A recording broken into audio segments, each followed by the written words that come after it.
Bom dia, boa tarde, boa noite. E aí, gente, quanto tempo, né? Olha, hoje a gente vai continuar falando aqui dos nossos conteúdos de literatura brasileira e vamos trabalhar hoje com Carlos Nejar, tá? Eu estou utilizando diretamente o material do CEDERJ, né, que é produzido pelos professores André Dias, Ilma Rebelo e Marcos Paz, por questão de praticidade e tempo, gente, porque tá uma loucura tentar conciliar tudo, e eu espero que vocês entendam e compreendam isso, ok? Então a gente vai falar aí da importância da obra História da Literatura Brasileira, escrita por Carlos Nejar, e também dessa importância na atualização do canônico literário nacional. A gente vai entender um pouquinho quem foi o Nejar, né? Ele nasceu ali em Porto Alegre, em 11 de janeiro de 1939, né? Ele era poeta, né? Poeta, ficcionista, tradutor, crítico, né? Ele iniciou ali o curso de letras clássicas lá na PUC do Rio Grande do Sul, mas ele não conclui, ele acaba indo estudar ciências jurídicas e sociais, né, que a gente chama de direito,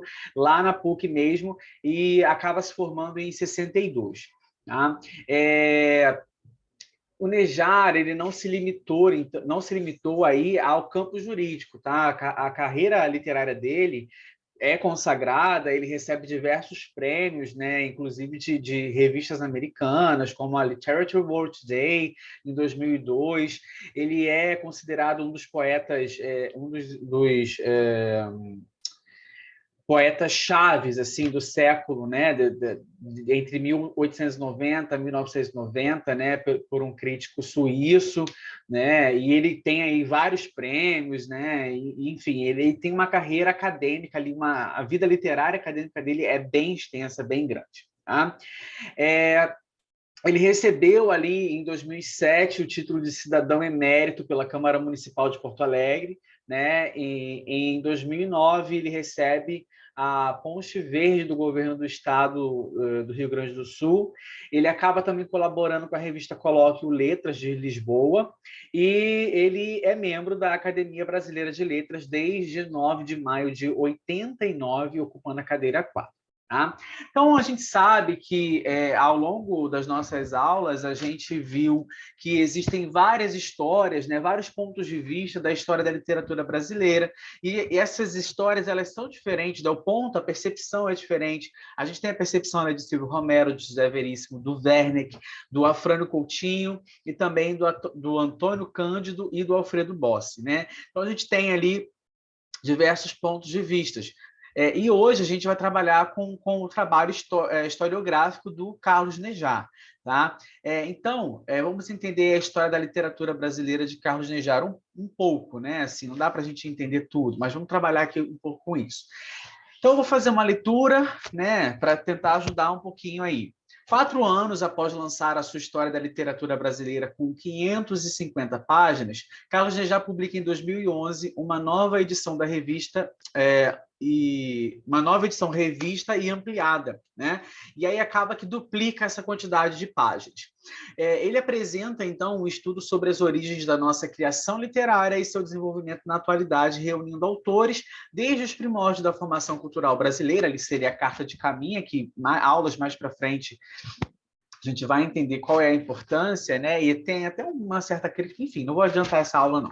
Até a fundação ali de Brasília. Então, ele pega ali, desde a Carta do Caminha até a fundação de Brasília, em 1960.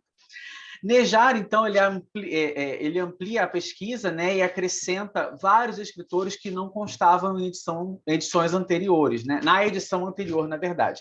E o Nejar, diferentemente de outros escritores, outros críticos, ele traz outros autores não tão famosos ali, ele comenta também sobre esses autores, né? Deixa eu ver onde eu parei. Sim, por exemplo, o tradutor, poeta Paulo Henrique Brito,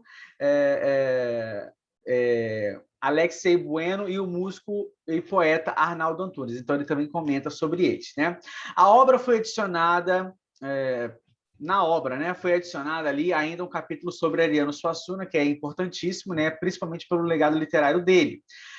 E ele também fala um pouco do teatro, aí ele vai falar de Nelson Rodrigues, e aí ele divide ali o teatro de Nelson Rodrigues em 4 partes, né? As peças psicológicas, as peças míticas, a Tragédia Carioca 1 e a Tragédia Carioca 2. Aqui estão alguns nomes, né, das peças, eu não vou ficar me atendo tanto a isso, a leitura vai estar aqui, vou disponibilizar também o material, então fiquem tranquilos, né? Ele fala que o teatro polêmico e renovador, né, teatro que trabalha a memória, a realidade, o pesadelo, né, ele pôs ali o pesadelo na realidade, né?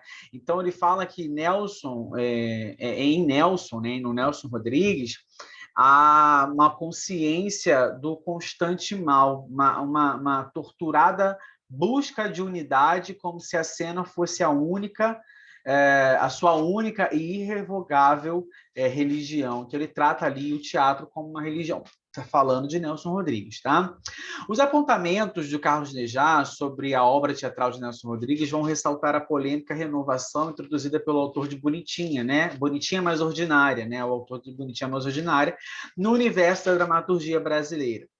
E o historiador, então, o que ele faz? Ele funde o rigor do crítico com o virtuosismo do poeta em seu texto. Isso aqui é um diferencial muito interessante. Deixa eu grifar com uma outra cor, para a gente compreender um pouco disso aqui. Espera aí, deixa eu ver se... aqui. Pronto, vou botar aqui. Ele faz aqui, ó. O historiador funde simultaneamente o rigor crítico e o virtuosismo do poeta em seu texto. Ele não deixa de dialogar com o mais vigoroso pensamento crítico sobre o teatro nacional, tá? Só que, ao contrário de outras pesquisas historiográficas, né, que tem um certo distanciamento, que tem ali uma certa questão de narrativa, vamos colocar assim, o Nelson não. O Nelson ele fala que ele vai dar o ponto de vista dele mesmo, e é isso aí. Tá? Então, a gente percebe que ele faz questão ali de assumir, tanto quando ele está trabalhando na obra, quanto em entrevistas, né, que a história da literatura brasileira é uma antologia pessoal, tá? Uma antologia pessoal. Então, não tem espaço ali para imparcialidade, tá? E ele fala que tem espaço só para o julgamento. Então, ele é crítico. Tá?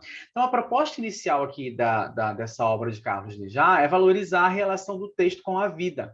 Então, a proposta inicial, tá? É valorizar a relação do texto com a vida.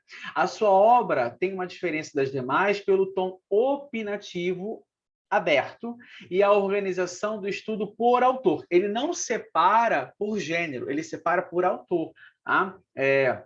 Nem por gênero, nem por estilo, nem por época. Ele vem falando dos autores. O texto ele tem uma linguagem poética e dialoga com o pensamento filosófico e cultural de todas as épocas, né? Com a música, o teatro, as artes plásticas e a vida. É uma obra de história literária, olha, é uma obra de história literária escrita por um poeta. É assim que os autores aqui desse material consideram, né? No texto de introdução, né, logo na introdução da obra, ele revela a sua opinião sobre os gêneros literários, tá? E ele diz que não há limites entre eles, não há limite entre os gêneros, tá? A linguagem determinará os gêneros, não os gêneros determinam a linguagem. Então, ele coloca que é a linguagem que determina os gêneros, ok? Na abordagem, né, do cânone literário, há a predominância da poesia. A gente pode perceber, então, que o predomínio na nomeação dos capítulos tem a ver com essa predominância da poesia. Então, ele chama, por exemplo, poetas do intermédio ou pré-simbolistas, Arcádia e os poetas mineiros do século XVIII. Aí ele estaria falando ali, por exemplo, do arcadismo, né, do neoclassicismo. Aí ele pode chamar também... poetas, já falei, poetas intermédios, Souza Andrade, né, o de como um poeta estranhamente extrapola todos os conceitos da escola e o tempo. Enfim, aí ele vai colocando ali as nomenclaturas, está aqui nesse parágrafo aqui inteiro. Tá? O propósito, então, dele não era escrever um arcabouço teórico de uma historiografia literária, né, mas era estudar a contribuição desses autores sem aquele rigor acadêmico, mas com uma visão poética, né? Vamos colocar assim. Ele trouxe, então, ao conhecimento do público, nomes significativos da literatura brasileira estranhos no meio acadêmico, como Dantas Mota, que era um mineiro ali, que o Carlos Drummond falava que era um moderno cavaleiro andante da jurisprudência a serviço dos poceiros sem esperança. Então, a gente nunca que escuta falar de Dantas Mota na escola, né? A gente vai aprender isso quando a gente estuda a história da literatura, né? O historiador também ele vai apresentar para as novas gerações o poeta piauinense da Costa e Silva, né? Que ele é considerado ali nessa obra um pré-simbolista. Tá? O poeta, na visão de Nejar, né, esse poeta especificamente, guarda traços do simbolismo, né, dos traços simbolistas, com recursos do parnasianismo, tá? Que aí vem mostrando ali um antevisor da modernidade pelos experimentos formais. Tá? Em entrevista ao jornal o Globo, Nejar comenta a sua história da literatura. E ele diz assim, diz que para ele, né, o que garantiu a identidade nacional não foi apenas o fator político, tá? Vou marcar aqui. Que garantiu a identidade nacional não foi apenas o fator político, mas o cultural, principalmente o literário. Na época da colônia, os escritores exaltavam a beleza e a riqueza da nossa terra. A partir da independência com o romantismo, o Brasil passou a descrever a exuberância de seu habitante. E aí a gente volta a falar que no romantismo a gente tem ali o índio como um herói nacional, né? E também depois disso apresenta um sentimento amoroso pela terra, como a gente vê ali na canção do exílio, né? Minha terra tem Palmeiras, onde canta sabiá, tá. Essa identidade ela é ampliada na busca de uma liberdade maior para o povo, principalmente o povo negro, né? Porque a gente está falando de escravização ali, né?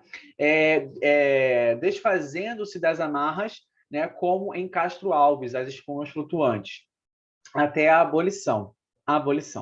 No parnasianismo, há um desdobramento de identidade nacional na literatura com a celebração do desbravamento do território com os bandeirantes, conforme Fernão Dias, né? Conforme em Fernão Dias.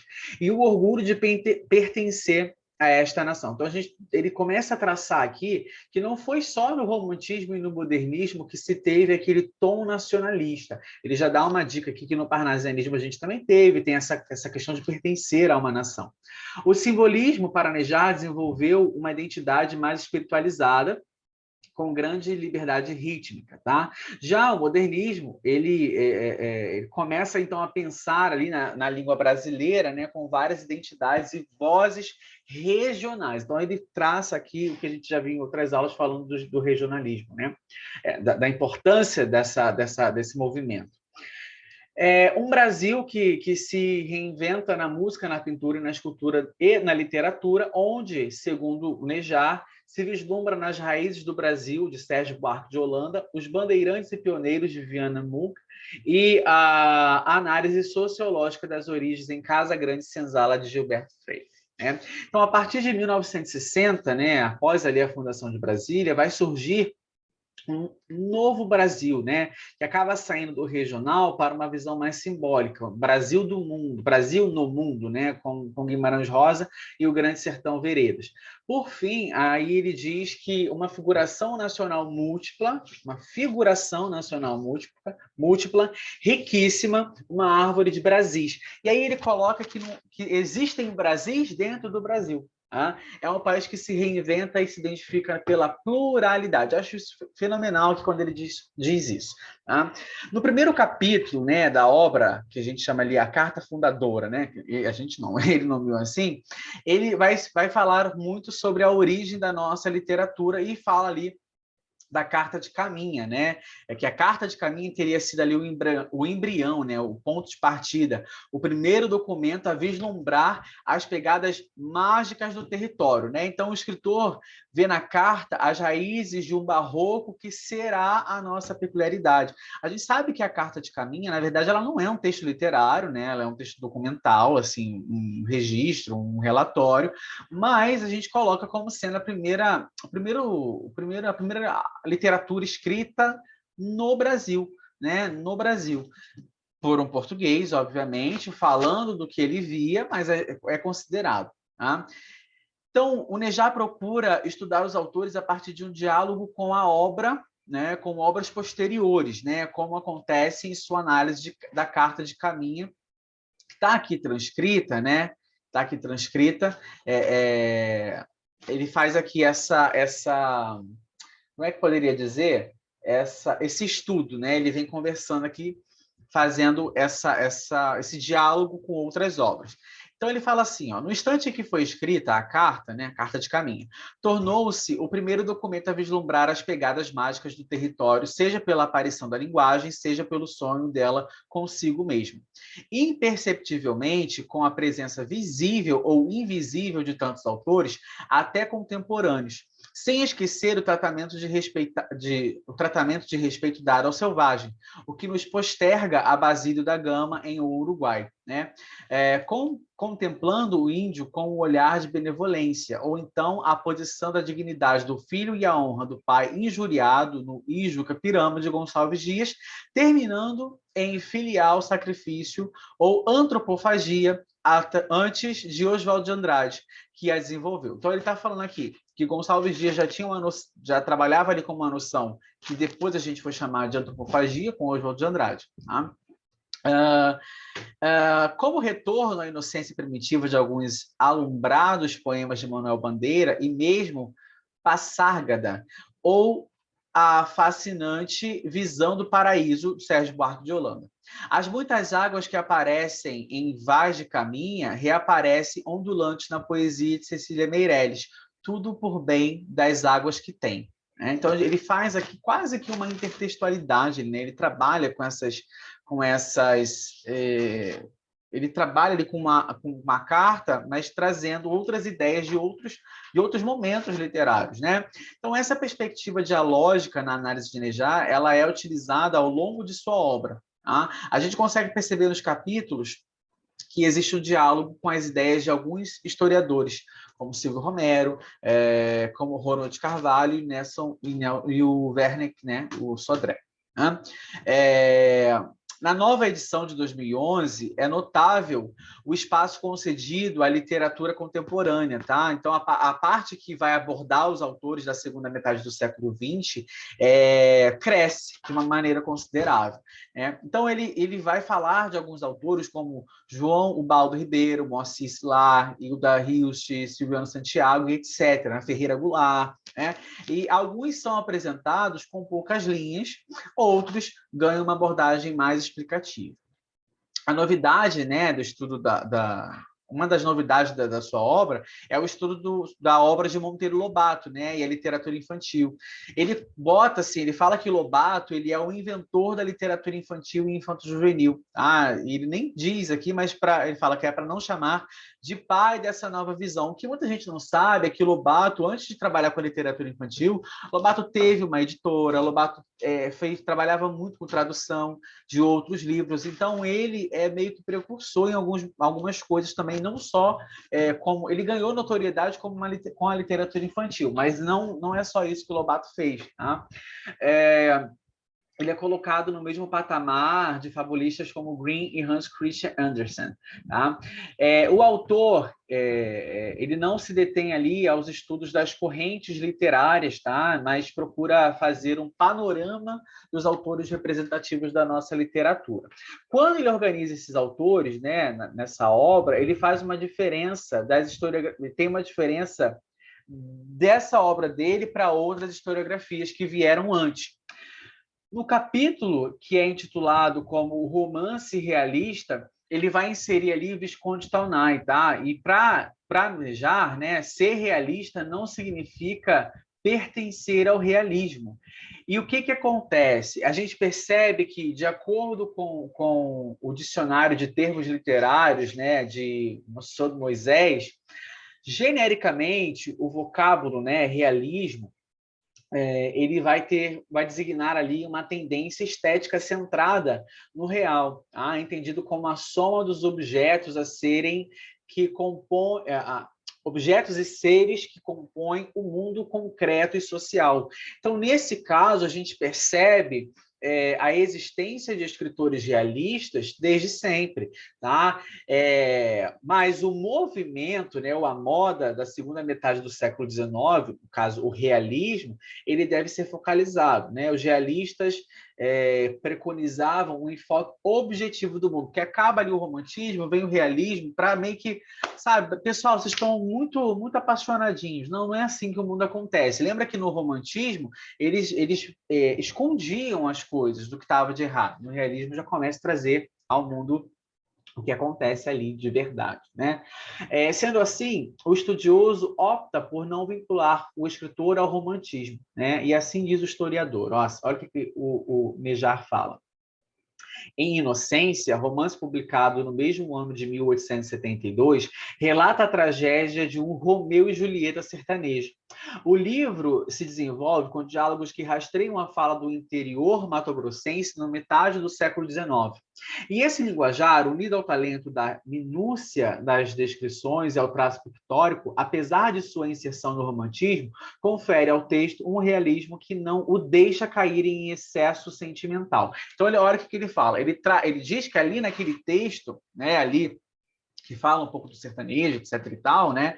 Ele diz que, olha, tem os traços pictóricos, né? Tem a questão ali de descrições, e não é só romântico o texto, ele é realista. Tá? Então ele mostra ali que há um mundo de costumes bárbaros com efeitos funestos. Né? O poder do chefe da família arrasta o destino da filha ao casamento. É o que acontecia. Então ele traz ali uma questão realista, né? Então, a obra Inocência ela costuma ser estudada pelas historiografias literárias como um romance regionalista no romantismo brasileiro, e poucas são as histórias literárias que enfatizam esse viés realista. Né? Ele é alocado, lembra de uma das aulas que a gente fala sobre prateleiras, né, de como a gente busca ali um livro? Então, ele coloca no romantismo, né, a maioria dos autores, mas ele tem um tom realista. Tá? A concepção de Nejar mostra sua preocupação com as obras e não com a cronologia e o estilo da época. Então, ele trabalha com a obra em si, né? A linguagem, o que eles estão falando, como que isso pode ser utilizado no gênero, né? E não de uma maneira muito específica, na verdade. Embora seja quase um consenso nas obras de historiografia literária enquadrar o autor conforme a época ou período, né, o período em que a obra foi escrita, o fator cronológico não determina necessariamente o seu lugar no cânone literário. É por isso que o Nejar faz isso. Então, numa obra escrita em pleno romantismo, a gente pode encontrar traços da época anteriores ou até posteriores. É o que ele diz aqui sobre o livro Inocência, né? É por isso que Nejar vê ali em Inocência, né, Staunay, aspectos realistas, né, estudada a questão do romantismo na obra de forma secundária. Então, por isso que ele aloca ali. Tá? Nejar, ele faz ali uma relação do texto literário com a vida, ele deixa em segundo plano o enfoque dos estilos da época, embora mencione seus apontamentos. Tá? Ele recebeu, né, críticas e elogios, obviamente, né, mas e é normal isso, né? Alguns leitores consideraram sua obra uma antologia, uma enciclopédia literária em virtude do quantitativo de autores estudados, e outros condenaram o fato de ter deixado de fora companheiros seus da Academia Brasileira de Letras. Né? No entanto, é inegável a contribuição do livro ao patrimônio cultural brasileiro. Tá? Nessa obra, né, essa obra é uma história produzida sob a égide da poesia, embora Nejar não abra mão do enfoque documental em sua produção. O escritor, se não chega a descartar por completo as noções de período literário, né, ali, ele faz um uso muito particular e seletivo. Né? Então, gente, por hoje é só. Eu espero que vocês tenham entendido, eu espero que vocês tenham compreendido, gostado. Deixa aí o seu like, compartilha com os amigos, chama mais gente aí para o nosso canal. E um beijo, até o nosso próximo encontro. Tchau!